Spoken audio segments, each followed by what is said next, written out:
Chapter 7, Section 1. Pell, Sector White 4, 2230 hours. John Lucas walked nervously through the vacant halls, despite the pass Cherryh had given to all of them in the council chambers. Troops might be withdrawn progressively starting at main dawn, they had been promised. Had to, he reckoned. Some of them were already being rotated off to rest, some fleet crew, armorless, taking up guard in their places. It was all quiet. He was not even challenged but once, at the lift exit, and he walked to his door, used his card to open it. The front room was deserted. His heart lurched with the immediate fear that his unbidden guest had strayed. But then Bran Hale appeared in the hall by the kitchen, and looked relieved to see him. "All right," Hale said, and Jasad came out, and two others of Hale's men after him. "About time," Jasad said. "This was growing tedious." "It's going to stay that way," John said peevishly. "Everyone has to stay here tonight. Hale, Daniels, Clay. I'm not having my apartment door pour a horde of visitors out under the troops' noses. They'll be gone come morning." "The fleet?" Hale asked. "The troops in the halls." John went to the kitchen bar, examined a bottle which had been full when he left it, and which now had 2 fingers remaining. He poured himself a drink and sipped it with a sigh, his eyes stinging with exhaustion. He walked over to the chair he favored and sank down, as Jasad took his place opposite, across the low table, and Hale and his men rummaged at the bar for another bottle. "I'm glad you were prudent," he said to Jasad. "I was worried." Jasad smiled, cat-eyed. "I surmise you were. That for a moment or two, you thought of solutions. Maybe you're still thinking in that line. Shall we discuss it?" John frowned, slid a glance at Hale and his men. "I trust them more than you, and that's a fact." "It's likely you thought of being rid of me," Jasad said. "And I wouldn't be surprised if you aren't right now more concerned about where rather than if. You might get away with it entirely. Probably you would." The directness disturbed him.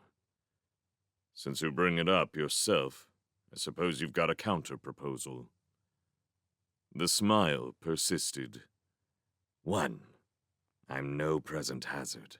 You may want to think matters over. 2. I am undismayed by Mazian's arrival. "Why?" "Because that contingency is covered."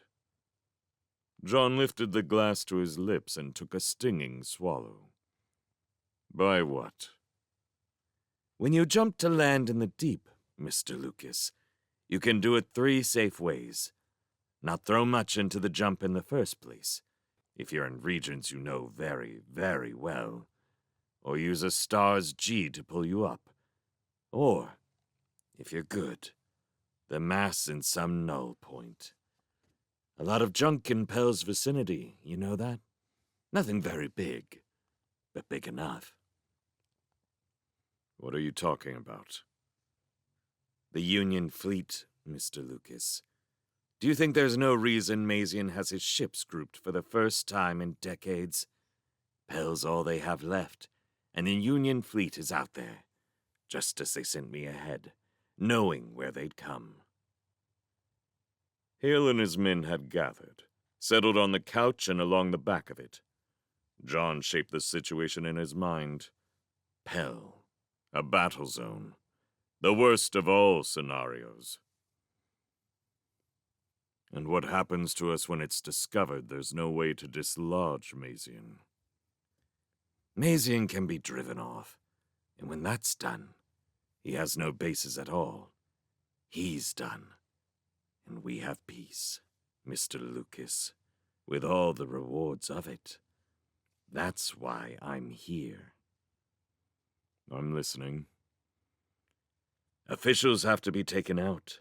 The Constantines have to be taken out. You have to be set in their place.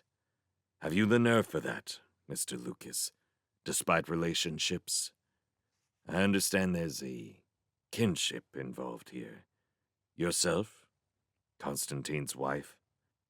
He clamped his lips together, flinching as he always did, from the thought of Alicia as she was now. Could not face that. Had never been able to stomach it. It was not life linked to those machines. Not life. He wiped at his face. My sister and I don't speak. Haven't for years. She's an invalid. Dayan would have told you that. I'm aware of it. I'm talking about her husband, her sons. Have you the nerve, Mr. Lucas? Nerve?